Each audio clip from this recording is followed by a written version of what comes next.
जय हिंद दोस्तों, स्वागत है आप सभी का हमारे यूट्यूब चैनल में। आज हम बीए प्रथम वर्ष प्राचीन इतिहास एंशिएंट हिस्ट्री चैप्टर 1 जिसका नाम है प्राचीन भारतीय इतिहास के पुनर्निर्माण के स्रोत, उसके ऑप्टिकल क्वेश्चन पढ़ रहे हैं। इसमें हमने आपका पार्ट 1 यानी कि 50 क्वेश्चन तक ऑलरेडी कवर कर लिया है। आपने वीडियो नहीं देखा तो प्लीज वीडियो देख सकते हैं।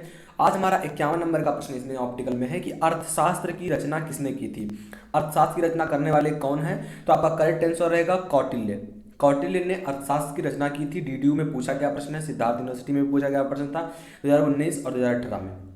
52 नंबर का आपका प्रश्न है कि मौर्यकालीन इतिहास एवं राजनीतिक के ज्ञान के लिए कौन सा ग्रंथ प्रमुख स्रोत है? कौन सा ग्रंथ प्रमुख स्रोत है? तो आपका करेक्ट आंसर रहेगा अर्थशास्त्र। 53 नंबर का आपका प्रश्न है कि मुद्रा राक्षस किसकी रचना है? मुद्रा राक्षस किसकी रचना है? तो आपका करेक्ट आंसर रहेगा विशाखदत्त। जो विशाखदत्त है इनकी रचना है मुद्रा राक्षस।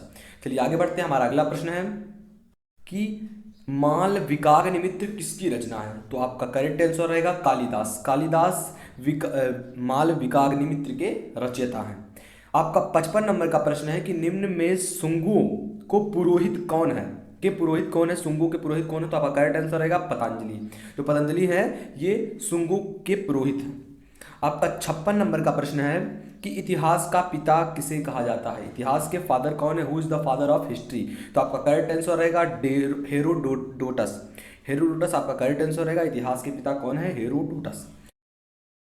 अगला प्रश्न है कि मेगस्थनीज चंद्रगुप्त मौर्य के दरबार में आया था, यह किसका राजदूत था? तो आपका करेक्ट आंसर रहेगा सा। सेल्यूकस निकेटर का यह राजदूत था मैग्नेस्टीज।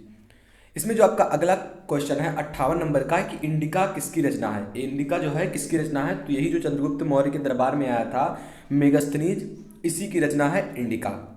आपका अगला प्रश्न है यानी कि 59 नंबर का, मिस्र नरेश यमली फिलोडेल्फुस का राजित्व डेनियस किस मौर्य साम्राज्य के दरबार में आया था? तो आपका करेक्ट आंसर रहेगा बिंदुसार। बिंदुसार आपका राइट आंसर है। सीरियन नरेश अंत्योकस का राजित डाइमेकस किस मौर्य साम्राज्य के दरबार में आया था?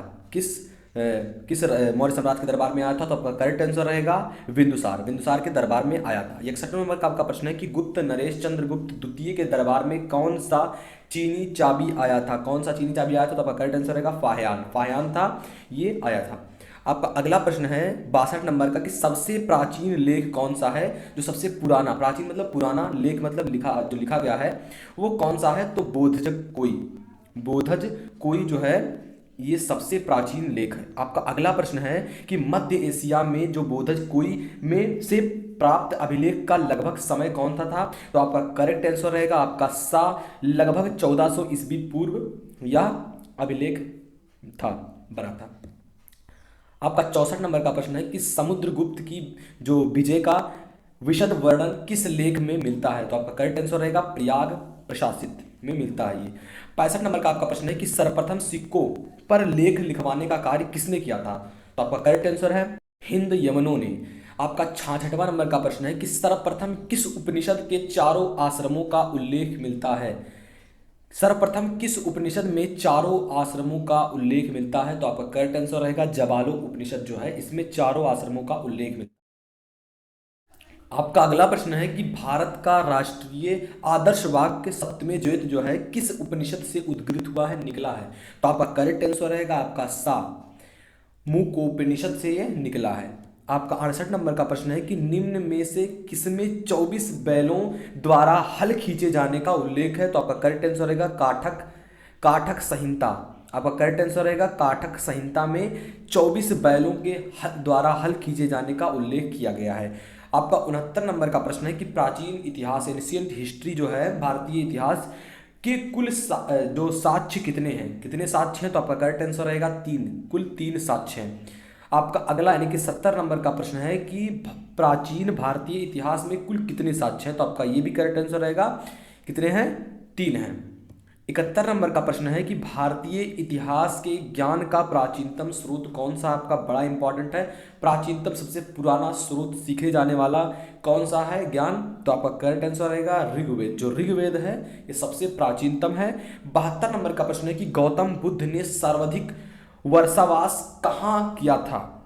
तो आपका करेक्ट आंसर रहेगा श्रावस्ती में। श्रावस्ती में जो कि भारत में ही उत्तर प्रदेश में स्थित है। श्रावस्ती गौतम बुद्ध में सबसे अधिक वहाँ अपना जीवन व्यापन किया था, वर्षवास किया था। आपका 73 नंबर का प्रश्न है कि निम्नलिखित में से कौन सा युग्म सही सुलेख नहीं है, यानी कि सही नहीं मिला हुआ है, इनमें से कौन सा सुलेख। तो आपका करेक्ट आंसर रहेगा डी, जो आपका डी है अष्टाध्यायी अश्वघोष, इससे ये नहीं मिलता है, इससे ये सुलेख नहीं करता है।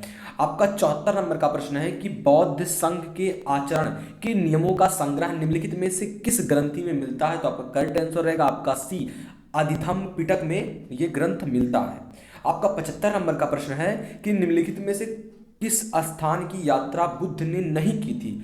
तो वैशाली में भी वो गए थे, कपिलवस्तु में भी वो गए थे और कौशाम्बी में वो गए थे, लेकिन यहाँ जो है आपका उज्जैनी में ये नहीं गए थे। तो आपका उज्जैनी करेक्ट आंसर होगा इस क्वेश्चन के लिए। चलिए आगे बढ़ते हैं। हमारा अगला प्रश्न है 76 नंबर का कि आलार कलाम कौन था। जो आलार कलाम था ये कौन था। तो आपका करेक्ट आंसर रहेगा सी, गौतम बुद्ध का एक शिक्षक था आलार कलाम। 77 नंबर का आपका प्रश्न है कि जैनों के 23वें तीर्थकार कौन थे। तीर्थकार कौन थे 23वें जैन धर्म के। तो आपका करेक्ट आंसर रहेगा आपका ऑप्शन ए, पार्श्वनाथ। जो आपका पार्श्वनाथ है ये करेक्ट आंसर है। डीडीयू में पूछा गया प्रश्न है, आपका सिद्धार्थ यूनिवर्सिटी में पूछा गया प्रश्न था। आपका 78 नंबर का प्रश्न है कि निम्नलिखित में से किस स्थान की यात्रा बुद्ध ने नहीं की थी। फिर से वो क्वेश्चन आया है आपका, तो आप अगर जानते हो तो प्लीज जरूर कमेंट कीजिएगा। देखिए यहाँ आपका उज्जैनी जो है यहाँ गौतम बुद्ध ने यात्रा नहीं की थी। आपका 79 नंबर का प्रश्न है कि बौद्ध धर्म के 4 आर्य सत्यों में से कौन एक प्रतीतीय समुत्पाद के नियम की व्याख्या करता है। तो आपका करेक्ट आंसर रहेगा द्वितीय। आपका 80 नंबर का प्रश्न है कि निम्नलिखित व्रतों में से कौन सा एक महावीर द्वारा जोड़ा गया था। तो आपका करेक्ट आंसर रहेगा ब्रह्मचर्य। जो आपका ब्रह्मचर्य है यही जोड़ा गया था महावीर द्वारा। आपका 81 नंबर का प्रश्न है कि बुद्ध ने अपना अंतिम उपदेश निम्नलिखित में से किस शिष्य को दिया था। उनके बहुत सारे शिष्य थे, तो किस शिष्य को दिया था। तो आपका करेक्ट आंसर रहेगा आनंद को उन्होंने अपना अंतिम उपदेश सीख दिया था। आपका 82 नंबर का प्रश्न है कि निम्नलिखित में से कौन मनुस्मृति पर लिखी गई अपनी टीका के लिए प्रसिद्ध है। तो आपका करेक्ट आंसर रहेगा आपका ऑप्शन सी, विज्ञानेश्वर आपका करेक्ट आंसर रहेगा। 83 नंबर का प्रश्न आपका है अष्टांग संग्रह किस विषय का ग्रंथ है। आपका सिद्धार्थ यूनिवर्सिटी में पूछा गया प्रश्न 2017 में। तो आपका करेक्ट आंसर रहेगा आपका ऑप्शन बी, आर्य विज्ञान जो है आर्य विज्ञान ये आपका करेक्ट आंसर रहेगा इस क्वेश्चन के लिए। आपका 84 नंबर का प्रश्न है निम्नलिखित में से कौन जैन धर्म का प्रथम तीर्थकार था। जैन धर्म जो है इसका प्रथम तीर्थकार कौन था जो कि यात्राएं करता था, ये कौन था। आपका करेक्ट आंसर रहेगा इस क्वेश्चन के लिए ऋषभनाथ जो है, ऋषभनाथ ने ही जैन धर्म का प्रथम तीर्थकार क्या था, तीर्थकार करने वाले थे। आपका अगला प्रश्न है 85 नंबर का कि महावीर कहाँ पैदा हुए थे। जो महावीर थे ये कहाँ पैदा हुए थे। तो आपका करेक्ट आंसर रहेगा कुंडग्राम में ये पैदा हुए थे। आपका अगला प्रश्न है 86 नंबर का कि वैदिक आर्य किस देवता की पूजा नहीं करते हैं। जो वैदिक आर्य हैं ये किस देवता की पूजा नहीं करते हैं। तो मरुत देवता की ये पूजा नहीं करते हैं। आपका अगला प्रश्न है 87 नंबर का कि भगवान बुद्ध का निर्वाण है स्थल कहाँ है। तो आपका करेक्ट आंसर रहेगा कुशीनगर, या कुशीनगर में है आपका करेक्ट आंसर रहेगा। आपका 88 नंबर का प्रश्न है कि बुद्ध चरित्र के लेखक कौन है। बुद्ध के चरित्र के बारे में जो लिखा गया पुस्तक है इसके लेखक कौन है।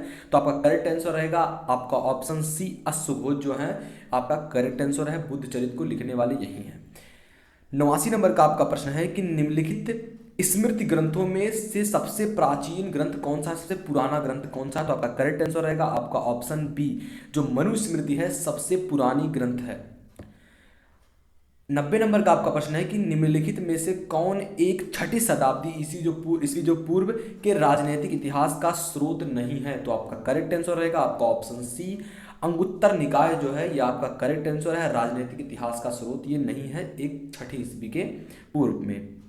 आपका 91 नंबर का प्रश्न है कि 24वें जो तीर्थकार कौन थे। 24वें तीर्थकार कौन थे। तो आपका करेक्ट आंसर रहेगा महावीर स्वामी जो है 24वें तीर्थकार थे। आपका अगला प्रश्न है 92 नंबर का कि किसे आदि कवि माना जाता है। आदि कवि किसे माना जाता है। तो आपका करेक्ट आंसर रहेगा वाल्मीकि। जो वाल्मीकि हैं इन्हें आदि कवि के रूप में माना जाता है। आपका अगला प्रश्न है 93 नंबर का प्रश्न है कि पेरिपल ऑफ द इरिथियन सी का लेखक कौन है, इस पुस्तक को लिखने वाले कौन है। तो आपका करेक्ट आंसर रहेगा आपका ऑप्शन बी, एक अज्ञात यूनानी लेखक थे जिन्होंने पेरिपल ऑफ द इथेरियन सी नामक पुस्तक को उद्धृत किया, लिखा। आपका 94 नंबर का प्रश्न है कि बौद्ध दर्शन में कल्याण मित्र क्या था, बौद्ध दर्शन में कल्याण मित्र क्या था। तो आपका करेक्ट आंसर रहेगा प्रबंधन। ये थे दोस्तों हमारे चैप्टर के, जिस चैप्टर का नाम है प्राचीन भारतीय इतिहास के पुनर्निर्माण के स्रोत, अध्याय 1 बीए फर्स्ट ईयर प्राचीन हिस्ट्री का था। तो आप आशा करते हैं आपको वीडियो पसंद आया होगी। यदि वीडियो पसंद आया तो प्लीज लाइक करना, चैनल पर नए हो तो चैनल को सब्सक्राइब कर लो। ऐसी वीडियो पाने के लिए मिलते हैं आपसे अगली वीडियो में, तब तक के लिए जय हिंद जय भारत।